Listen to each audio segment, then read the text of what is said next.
नमस्कार दोस्तों, जय हिंद। दोस्तों कैसे हैं आप लोग। इस लेक्चर में मैं इरविन के बारे में डिस्कस करूंगा दोस्तों, और लॉर्ड वेलिंगटन के बारे में डिस्कस करूंगा, है ना। तो हम वायसराय डिस्कस कर रहे हैं, मॉडर्न हिस्ट्री हम लूसेंट की बुक से डिस्कस कर रहे हैं। मेरे चैनल में प्रीवियस लेक्चर्स आप देख सकते हैं दोस्तों, वहाँ प्लेलिस्ट बना दिया हूँ मैंने, और वहाँ क्रमबद्ध तरीके से सारे लेक्चर्स और सारा मॉडर्न हिस्ट्री मैंने कंप्लीट कराया हूँ, है ना। तो प्रीवियस लेक्चर्स देखने के लिए मेरे चैनल को विजिट कर सकते हैं आप। इस लेक्चर में मैं लॉर्ड इरविन के बारे में डिस्कस करूंगा दोस्तों। तो लॉर्ड इरविन दोस्तों, तो लॉर्ड इरविन जो है ये भारत के वायसराय बन के आते हैं कब, 1926 में। तो 1926 से लेके 1931 तक भारत के वायसराय रहे हैं, याद रखना है। कब से कब तक, 1926 से लेके 1931 तक के लॉर्ड इरविन वायसराय रहे हैं। तो इनके कार्यकाल के दौरान कौन सी घटना घटी और क्या सुधार अपनाए गए थे देश में, तो उसके बारे में हम जानते हैं, और कौन सी घटना इनके कार्यकाल में घटी थी दोस्तों। तो आपको जानकारी के लिए बता दूं, इन्हीं के टाइम पे 3 फरवरी 1928 को साइमन कमीशन बंबई पहुंचा दोस्तों। साइमन कमीशन बंबई पहुंचा।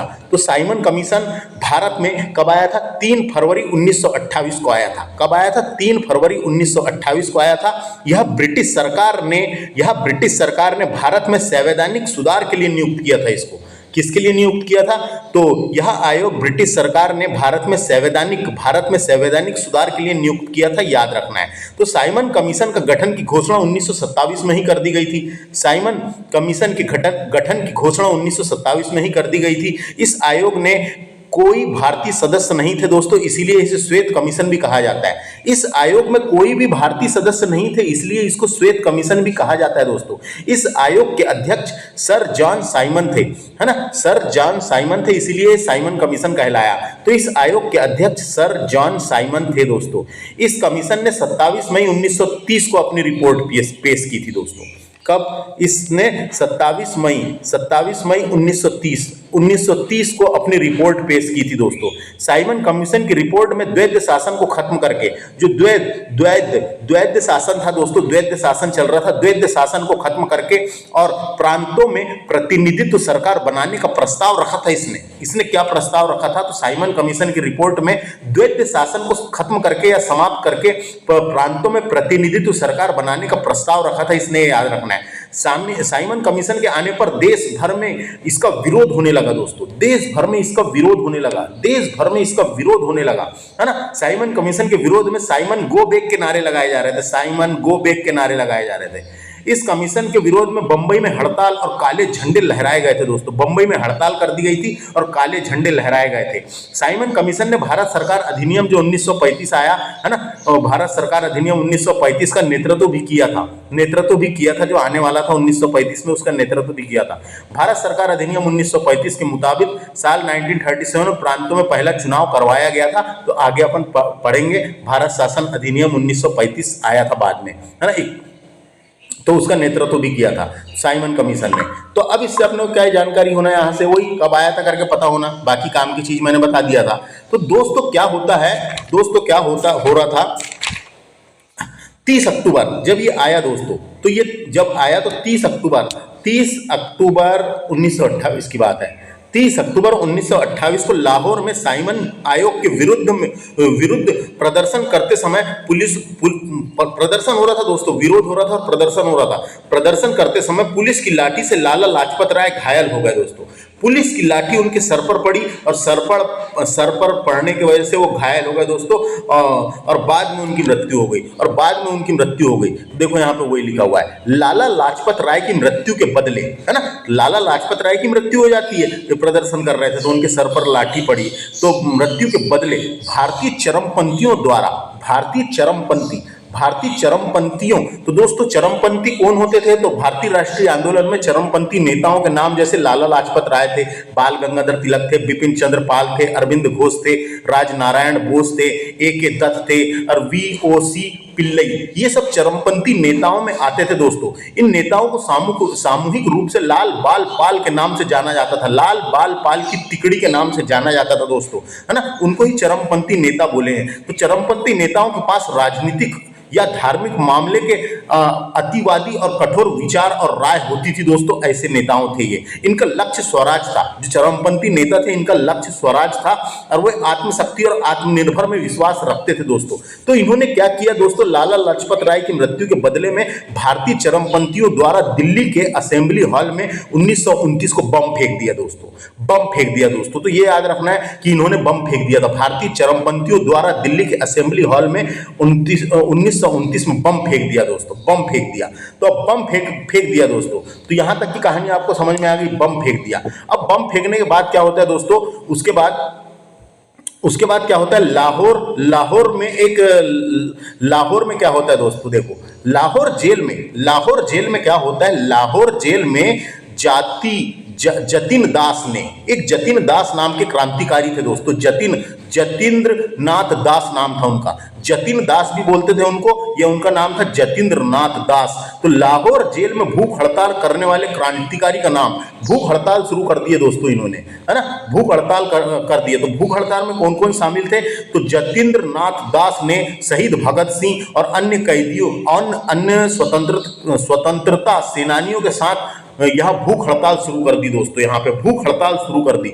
ये भूख हड़ताल क्यों करी गई थी, तो ये भूख हड़ताल का कारण भारतीय और अंग्रेज कैदियों के बीच व्यवहार में किए जाने वाला भेदभाव था। कि व्यवहार में किए जाने वाला भेदभाव था कि उनको उनके साथ अलग भेदभाव किया जा रहा है, अंग्रेज कैदियों के साथ और भारतीय कैदियों के साथ अलग भेदभाव किया जा रहा है, ये कारण था दोस्तों। तो देखो यहाँ पे हम पढ़ते हैं, लाहौर जेल में जतिन दास ने 13 जुलाई 1929 को भूख हड़ताल शुरू कर दी दोस्तों।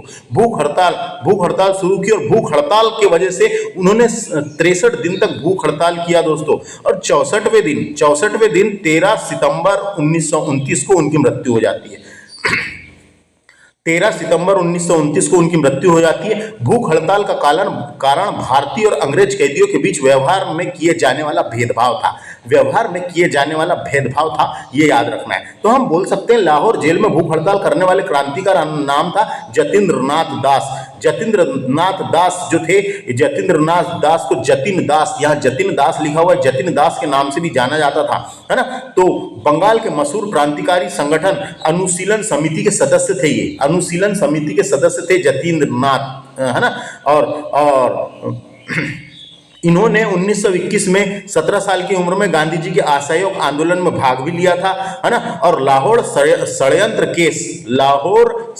केस जो हुआ था दोस्तों 1929 में, उसके वजह से गिरफ्तार हुए थे दोस्तों। ये उसके वजह से गिरफ्तार हुए थे, जो लाहौर षड्यंत्र केस हुआ था उसके वजह से गिरफ्तार हुए थे, है ना, गिरफ्तार हुए थे। और इन्होंने 63 दिन का भूख हड़ताल किया और 64वें दिन इनकी मृत्यु हो जाती है दोस्तों, मृत्यु हो जाती है ना। तो भूख हड़ताल के दौरान कठिनाइयों का सामना करना पड़ा था इनको, और जेल कमेटी ने उनकी हालात को ध्यान में रखते हुए उनकी रिहाई की सिफारिश की थी, लेकिन सरकार ने इस प्रस्ताव को खारिज कर दिया था। अंग्रेज सरकार ने इस प्रस्ताव को खारिज कर दिया था। जतीन्द्र नाथ दास की मौत ने जेल प्रशासन सहित पूरे देश को हिला दिया था दोस्तों, पूरे देश को हिला दिया था। तो पूरे देश को हिला दिया था, तो उसका बलिदान देश की आजादी के क्रांतिकारी इतिहास का महत्वपूर्ण पड़ाव माना जाता है, यानी महत्वपूर्ण पड़ाव था। उसके बाद देखते हैं क्या होता है, अगला फैक्ट बताने की कोशिश करूंगा मैं। 1929 में कांग्रेस का लाहौर अधिवेशन होता है दोस्तों। 1929 में लाहौर में हुए भारतीय राष्ट्रीय कांग्रेस के अधिवेशन में पूर्ण स्वराज की घोषणा की गई थी। किसकी घोषणा की गई थी? पूर्ण स्वराज की घोषणा की गई थी। डायरेक्ट क्वेश्चन आता है, किस अधिवेशन में की गई थी? लाहौर अधिवेशन में। कांग्रेस के लाहौर अधिवेशन में पूर्ण स्वराज का लक्ष्य निर्धारित किया गया था और 26 जनवरी 1930 को स्वतंत्रता दिवस मनाने की घोषणा की गई थी कि 26 जनवरी 1930 को स्वतंत्रता दिवस 26 तारीख को मनाएंगे, ये घोषणा की गई थी दोस्तों। तो हम बोल सकते हैं 19 दिसंबर 1929 को लाहौर में हुए कांग्रेस के अधिवेशन में पूर्ण स्वराज का प्रस्ताव पारित किया गया था। इस अधिवेशन में जवाहरलाल नेहरू कांग्रेस के अध्यक्ष चुने गए थे। जो अधिवेशन हुआ था लाहौर में, इस अधिवेशन में जवाहरलाल नेहरू कांग्रेस के अध्यक्ष चुने गए थे। और 31 दिसंबर 1929 को रावी नदी के किनारे जवाहरलाल नेहरू ने पूर्ण स्वराज के तले भारतीय राष्ट्रीय ध्वज फहरा दिया था। पूर्ण स्वराज के तले भारतीय राष्ट्रीय यानी भारत का राष्ट्रीय ध्वज फहरा दिया था। और 26 जनवरी 1930 को कांग्रेस ने पूर्ण स्वराज की सार्वजनिक घोषणा कर दी थी। 26 जनवरी 1930 को कांग्रेस ने पूर्ण स्वराज की घोषणा कर दी थी और कांग्रेस ने भारत की जनता से 26 जनवरी को स्वतंत्रता दिवस के रूप में मनाने के लिए कहा था। है ना, स्वतंत्रता दिवस के रूप में मनाने के लिए कहा गया था दोस्तों, कहा गया था। तो ये फैक्ट भी आपको समझ में आ गया होगा। उसके बाद नेक्स्ट बात करते हैं सविनय सविनय सविनय अवज्ञा आंदोलन। दोस्तों क्या था ये सविनय अवज्ञा आंदोलन? क्या था सविनय अवज्ञा आंदोलन? महात्मा गांधी के नेतृत्व में ब्रिटिश सरकार के खिलाफ चलाया गया एक अहिंसक आंदोलन था, एक अहिंसक आंदोलन था, है ना। तो इसकी शुरुआत कब होती है? इसकी शुरुआत 12 मार्च 1930 को गांधी जी के प्रसिद्ध दांडी मार्च से हुई थी दोस्तों, है ना। गांधी जी के प्रसिद्ध दांडी मार्च से हुई थी, है ना, दांडी मार्च से हुई थी दोस्तों। तो इस आंदोलन की शुरुआत ब्रिटिश सरकार की नमक नीति के खिलाफ हुई थी, ब्रिटिश सरकार की नमक नीति के खिलाफ हुई थी। ब्रिटिश सरकार ने नमक पर एकाधिकार हासिल कर लगा दिया था, टैक्स लगा दिया था दोस्तों, उस पर अमानवीय कर लगाया गया था। इस आंदोलन में गांधी जी और उनके साथियों ने समुद्री पानी से नमक बनाकर ब्रिटिश कानून को तोड़ा था दोस्तों। इस आंदोलन के विरोध प्रदर्शन और हड़ताल और ब्रिटिश वस्तुओं का बहिष्कार किया गया था इस आंदोलन में। इस आंदोलन में महिलाओं ने भी बढ़ चढ़कर हिस्सा लिया था दोस्तों, है ना। महिलाओं ने भी बढ़ चढ़कर हिस्सा लिया था, जिसमें से कमला देवी चट्टोपाध्याय का नाम आता है और हंसाबेन मेहता इस आंदोलन में शामिल थी। महिलाओं में 2 शामिल थी जिनका नाम आता है कमला देवी चट्टोपाध्याय और हंसाबेन मेहता इस आंदोलन में शामिल थी। इस आंदोलन में गरीब किसानों ने भी बड़ी संख्या में हिस्सा लिया था। इस आंदोलन ने लोगों में आजादी के लिए लड़ने की भावना को जगाई थी दोस्तों, और इस आंदोलन को नमक सत्याग्रह के नाम से भी जाना जाता है। इस आंदोलन को नमक सत्याग्रह के नाम से भी जाना जाता है। तो सविनय अवज्ञा आंदोलन के दौरान महात्मा गांधी ने 5 मई 1930 को गिरफ्तार कर लिया गया था दोस्तों, है ना। महात्मा गांधी को याला आंदोलन कर रहे हैं करके 5 मई 1930 को गिरफ्तार कर लिया गया था। फिर 25 जनवरी 1921 को वायसराय इरविन बिना कोई शर्त के उन्हें रिहा कर दिया था दोस्तों। कब? 25 जनवरी 1921 को बिना कोई शर्त के उन्हें रिहा कर दिया था दोस्तों, बिना कोई शर्त के उन्हें रिहा कर दिया था दोस्तों। उसके बाद क्या होता है? 12 नवंबर 1930 में लंदन में प्रथम गोलमेज सम्मेलन हुआ दोस्तों, प्रथम गोलमेज सम्मेलन हुआ दोस्तों। तो प्रथम गोलमेज सम्मेलन कब होता है? तो 12 नवंबर 1930 से लेके 19 जनवरी 1931 तक लंदन में आयोजित किया गया था दोस्तों। प्रथम गोलमेज सम्मेलन आयोजित किया गया था। प्रथम गोलमेज सम्मेलन का उद्देश्य था दोस्तों कि यह सम्मेलन साइमन रिपोर्ट पर चर्चा करने और भारत में संविधान के भविष्य पर विचार करने के लिए आयोजित किया गया था। भारत में संवैधानिक सुधार या भारत में संविधान के भविष्य पर विचार करने के लिए आयोजित किया गया था प्रथम गोलमेज सम्मेलन। तो इस गोलमेज सम्मेलन में दोस्तों इस गोलमेज सम्मेलन में कौन कौन उपस्थित थे? तो इस अवसर पर उपस्थित भारतीयों में डॉक्टर भीमराव अंबेडकर जी, मदन मोहन मालवीय, के.टी. पाल और आगा खां और मोहम्मद अली जिन्ना उपस्थित थे दोस्तों, है ना, उपस्थित थे। लेकिन इस सम्मेलन में कांग्रेस ने भाग नहीं लिया था। याद रखना है, इस सम्मेलन में कांग्रेस ने भाग नहीं लिया था, ये पूछा जा सकता है। इस सम्मेलन में, प्रथम गोलमेज सम्मेलन में कांग्रेस ने भाग नहीं लिया था, ये याद रखना है। अब भाग नहीं लिया था दोस्तों, तो उसके बाद क्या होता है? इन्हीं के टाइम पे जब ये इरविन ने बिना कोई शर्त के महात्मा गांधी को रिहा कर दिया था, है ना, तो फिर मार्च में समझौता होता है दोस्तों। एक मार्च में समझौता होता है जिसका नाम था 4 मार्च 1931 को गांधी इरविन समझौते पर हस्ताक्षर किया गया था। तो गांधी इरविन समझौता क्या था, इसके बारे में थोड़ी सी जानकारी होना अपने को। गांधी इरविन समझौता, महात्मा गांधी ने, यानी इस समझौते में क्या क्या बात हुई थी? महात्मा गांधी ने सत्याग्रह अभियान को छोड़ने का वचन दिया इस समझौते में कि हम सत्याग्रह अभियान को छोड़ रहे हैं, ये वचन दिया। लॉर्ड इरविन ने उन लोगों को रिहा करने की सहमति जताई थी जिन सत्याग्रह अभियान के दौरान जिन लोगों को कैद कर लिया गया था। सविनय अवज्ञा आंदोलन और नमक कानून जो तोड़े थे, जिन लोगों को कैद कर लिया गया था, उन सबको रिहा करने की सहमति जताई थी दोस्तों, है ना। कैद किया गया था, सहमति नहीं जताई थी, कैद किया गया था इस समझौते के बाद। भारतीयों को समुद्र के किनारे नमक बनाने की अनुमति मिल गई थी दोस्तों इस समझौते के बाद। शराब और विदेशी कपड़ों की दुकान के सामने धरना देने की आजादी मिल गई थी। आंदोलन के दौरान त्यागपत्र देने वाले बहाल किया गया था, उनको वापस ले लिया गया था, है ना। तो आंदोलन के दौरान कई सारे लोगों ने त्यागपत्र दे दिया था, तो उन त्यागपत्र जिन जिन लोगों ने दिया था दोस्तों, उनको फिर से वापस ले लिया गया था, है ना। जब संपत्ति वापस कर दी गई थी इस समझौते के बाद। भारतीय राष्ट्रीय कांग्रेस ने दूसरे गोलमेज सम्मेलन में भाग लेने का फैसला लिया था इस समझौते में कि हम जो अगला गोलमेज सम्मेलन होगा उसमें हम भाग लेंगे करके बोला था। भगत सिंह, राजगुरु और सुखदेव पर निष्पक्ष सुनवाई होगी, ये कहा था, है ना, निष्पक्ष सुनवाई होगी, ये कहा था इस समझौते में। इसके अलावा भारतीय प्रांतीय चुनाव की घोषणा की गई थी इस समझौते में। भारतीय राष्ट्रीय कांग्रेस बंगाल में पूर्ण शांतिपूर्ण विभाजन की सहमति मिली थी कि शांतिपूर्ण विभाजन करेंगे, इसकी सहमति मिली थी। इतनी सारी चीजें साइन हुई थी गांधी इरविन समझौता के बीच। है ना। गांधी इरविन समझौता, इसको दिल्ली पैक्ट भी कहा जाता है क्योंकि दिल्ली में सिग्नेचर हुआ था, दिल्ली में साइन हुई थी, इसलिए इसको समझौते को दिल्ली पैक्ट भी कहा जाता है।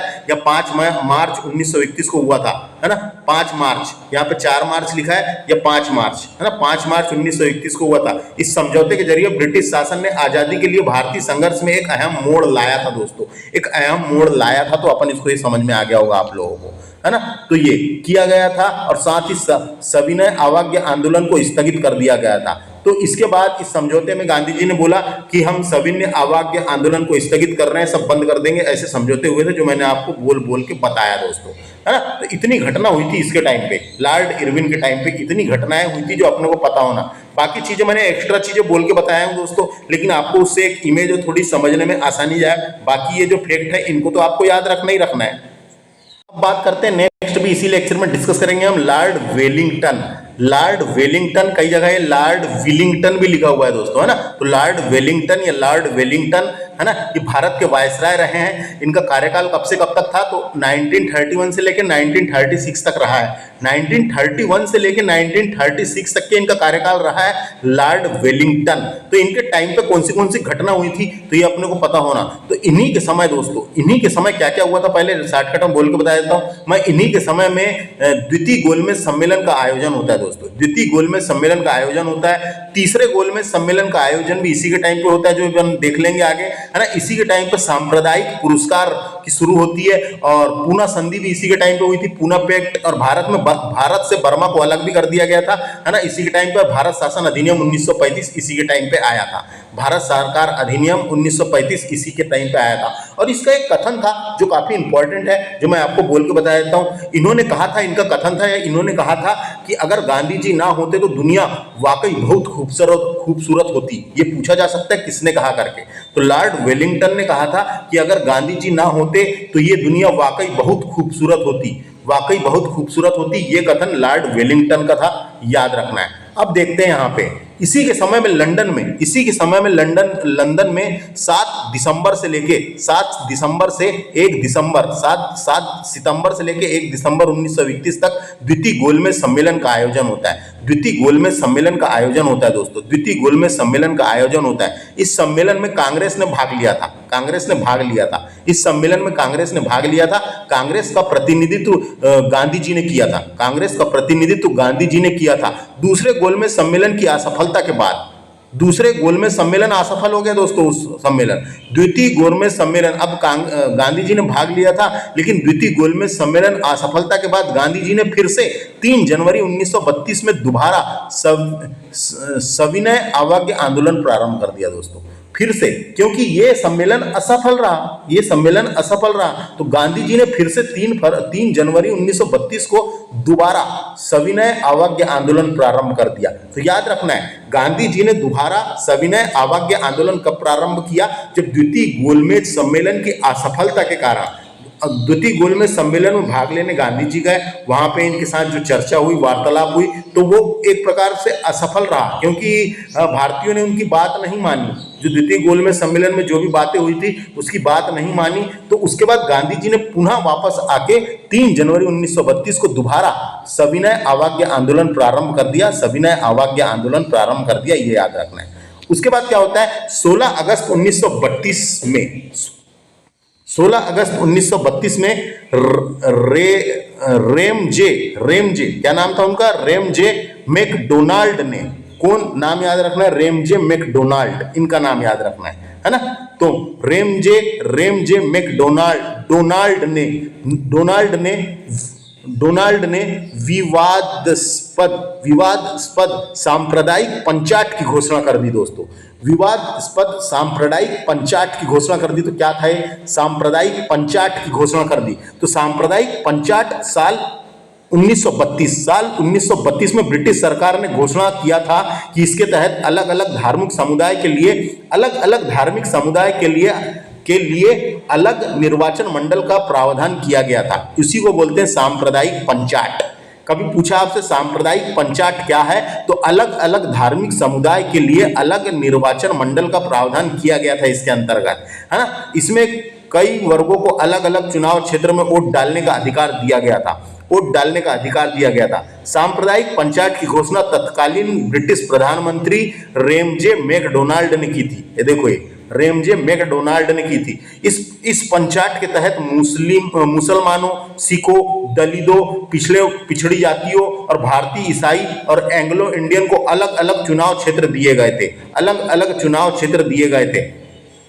दलितों को हिंदुओं से अलग माना गया था। दलितों को हिंदुओं से अलग माना गया था और उनके लिए भी अलग निर्वाचन क्षेत्र और प्रतिनिधित्व मंडल का अधिकार दिया गया था। महिलाओं के लिए भी कुछ सीटें आरक्षित की गई थी दोस्तों, है ना। सांप्रदायिक पंचायत में महिलाओं के लिए भी कुछ सीटें आरक्षित की गई थी और इस पंचायत का राष्ट्रवादियों ने खुलकर विरोध किया था।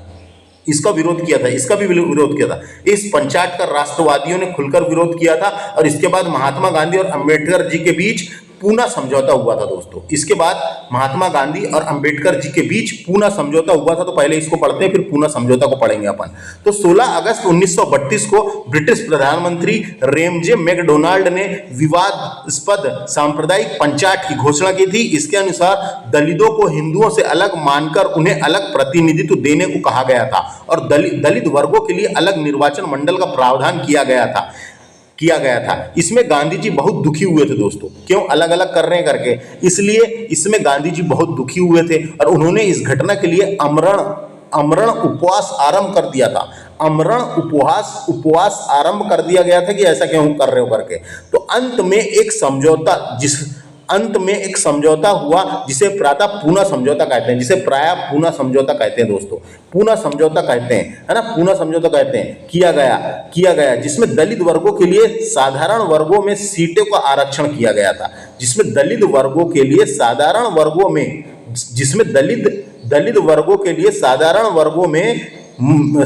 वर्गों में ही सीटों का आरक्षण किया गया था। उसे ही पूना समझौता कहा गया है। जो पूना समझौता कब हुआ था? 24 सितंबर 1932 को हुआ था। तो अपने को पता होना पूना समझौता क्या है, इसके बारे में थोड़ी सी जानकारी मैं आपको दे देता हूँ। पूना समझौता दोस्तों महात्मा गांधी और अंबेडकर जी के बीच हुआ एक समझौता था, हस्ताक्षरित एक समझौता था दोस्तों। यह समझौता कब हुआ था? 24 सितंबर 1932। देखो यहाँ तारीख लिखी थी ना, 24 सितंबर 1932 को पुणे में हुआ था, इसलिए पूना समझौता बोलते हैं। और यरवदा जेल में हुआ था। जेल का नाम याद रखना है, यरवदा जेल में हुआ था, है ना। यरवदा जेल में हुआ था दोस्तों। इस समझौते में ब्रिटिश सरकार ने 4 अगस्त 1932 के सांप्रदायिक पुरस्कार का नतीजा था दोस्तों ये। इस पुरस्कार के तहत भारत में विधायिकाओं में सांप्रदायिक तनाव को कम करने के लिए अलग अलग समुदाय को सीटें दी जानी थी। इस समझौते के जरिए दलित वर्गों के राजनीतिक प्रतिनिधित्व को आकार दिया गया था और उन्हें अनुसूचित जाति के नाम से जाना जाता था दोस्तों। उन्हें उसी टाइम से अनुसूचित जाति के नाम से जाना जाता था। इस समझौते पर गांधी जी और मदन मोहन मालवीय की ओर से हस्ताक्षर हुए थे। जबकि अंबेडकर ने दलित वर्गों की ओर से हस्ताक्षर किए थे। गांधी जी ब्रिटिश सरकार की दलित वर्गों के लिए अलग निर्वाचन मंडल बनाने के फैसले के खिलाफ उपवास भी कर रहे थे। अभी पढ़े ना अपन ने, उपवास भी कर रहे थे। अंबेडकर जी मानते थे कि जाति का सवाल राजनीतिक है और दलित वर्गों के उत्थान के लिए राजनीतिक समाधान चाहिए, है ना, चाहिए। वहीं गांधी जी मानते थे कि जाति का सवाल सामाजिक है और इन लोगों के दिल और दिमाग के बदलाव लाकर सुधारा जा सकता है, ये वो चाहते थे। लेकिन पूना समझौता हुआ और पूना समझौता में क्या क्या बात हुई थी तो मैंने आपको बता दिया बोल के। तो पूछा जा सकता है किस किस के बीच हुआ था, कहाँ हुआ था, कौन से जेल में हुआ था। उसके बाद देखो 17 नवंबर से लेकर 24 दिसंबर 1932 तक दोस्तों तृतीय गोलमेज सम्मेलन का आयोजन होता है। दोस्तों इस कांग्रेस ने इसमें भाग नहीं लिया था, है ना। कांग्रेस ने केवल दूसरे वाले में भाग लिया है जो गांधी जी गए थे। तो इस सम्मेलन में कांग्रेस ने भाग नहीं लिया था, याद रखना है। तृतीय गोलमेज सम्मेलन कब से हुआ था? 17 नवंबर से 24 दिसंबर 1932 तक लंदन में तृतीय गोलमेज सम्मेलन का आयोजन हुआ। कांग्रेस ने इसमें भाग नहीं लिया था, याद रखना है। कांग्रेस ने पहले वाले और तीसरे वाले में भाग नहीं लिया था, पूछा जाता रहता है। उसके बाद क्या होता है? बिहार में 1934 में भयानक भूकंप आया है ना। एक भयानक भूकंप आया दोस्तों। कब? बिहार में 1934 में एक भयानक भूकंप आया, है ना। और इसी के टाइम पे वेलिंगटन के टाइम पे भूकंप आता है और वेलिंगटन के टाइम पे ही भारत सरकार अधिनियम 1935 पास किया गया था।